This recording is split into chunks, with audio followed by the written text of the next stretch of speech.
আসসালামু আলাইকুম, কেমন আছেন আপনারা সবাই? আশা করি আপনারা সকলেই ভালো আছেন। তো আজকে আরেকটি নতুন ফোনের রিভিউ নিয়ে আপনাদের সামনে হাজির হলাম। আজকে যে ফোনটি রিভিউ দেব, এই ডিভাইসটিতে বিশেষ একটি চমক রয়েছে। এই যে আপনারা ফোনটি দেখতে পাচ্ছেন, আইকিউ Z10, এই ডিভাইসটি মার্কেটে বিশাল একটা হাইপ ক্রিয়েট করছে শুধুমাত্র ব্যাটারির মাধ্যমে। এই ফোনটির ওজন মাত্র 199 গ্রাম এবং এর থিকনেস 7.9 মিলিমিটার। মানে আমি এখানে আপনাদেরকে যেটা বোঝাতে চাইতেছি, এই সেগমেন্টে আমরা 5000 mAh কিংবা 5500 mAh ব্যাটারি পেয়ে থাকি।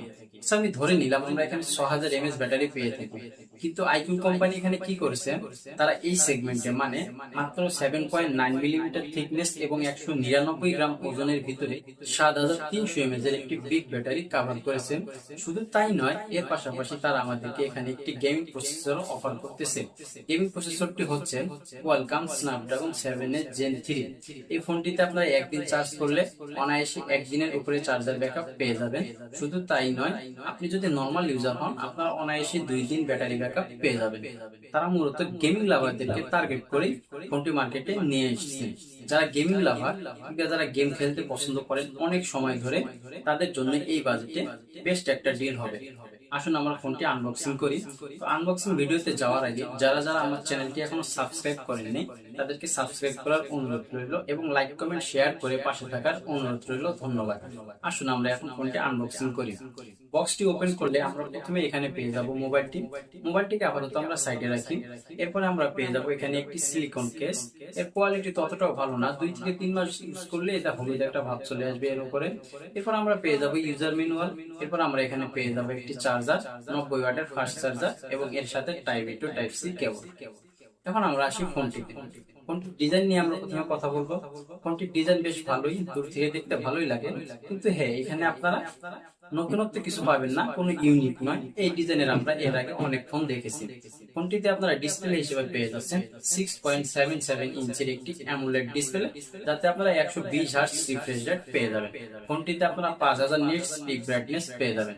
ফোনটি হচ্ছে কার্ভ ডিসপ্লে, মূলত কোয়াড কার্ভ ডিসপ্লে। ফোনটির পিছনে ব্যবহার করা হয়েছে প্লাস্টিক বডি ফ্রেম। ডিসপ্লেতে চিল বেজেল বেশ ন্যারো, যার কারণে আপনাদের ভিডিও ওয়াচিং করতে বেশ ভালো লাগে। এছাড়া ফোনটির থিকনেস এবং ওজন আমরা প্রথমেই বলে দিয়েছি। ফোনটির থিকনেস হচ্ছে 7.9 মিলিমিটার এবং এর ওয়েট হচ্ছে 199 গ্রাম। এবং এই ফোনটিতে 5000 নিটস পিক ব্রাইটনেস থাকার কারণে আপনার ডিরেক্ট সানলাইটও সঠিকভাবে ব্যবহার করতে পারবেন, কোনো ধরনের কোনো প্রকার সমস্যা হবে না। ফোনটি রান করতেছে Android 15 এবং এখানে ইউআই হিসেবে আপনারা পেয়ে যাচ্ছেন Fantas OS 15। এখানে আপনারা একটি প্রপার অ্যানিমেশন দেখতে পাবেন, কোনো ধরনের কোনো প্রকার ল্যাগ পাবেন না। ডে টু ডে কাজের ফার্স্ট একটা অ্যানিমেশন এখানে আপনারা পেয়ে যাবেন। ফোনটিতে আপনারা 2 বছরের মেজর আপডেট এবং 3 বছরের সিকিউরিটি আপডেট পেয়ে যাবেন। প্রসেসরের কথা যদি বলতে চাই, এখানে আপনারা প্রসেসর হিসেবে পেয়ে যাচ্ছেন কোয়ালকম স্ন্যাপড্রাগন 7 Gen 3। এই প্রসেসর মূলত 4 ন্যানোমিটারের প্রসেসর এবং এর আনটিপি স্কোর হচ্ছে 8,20,000-এর আশেপাশে।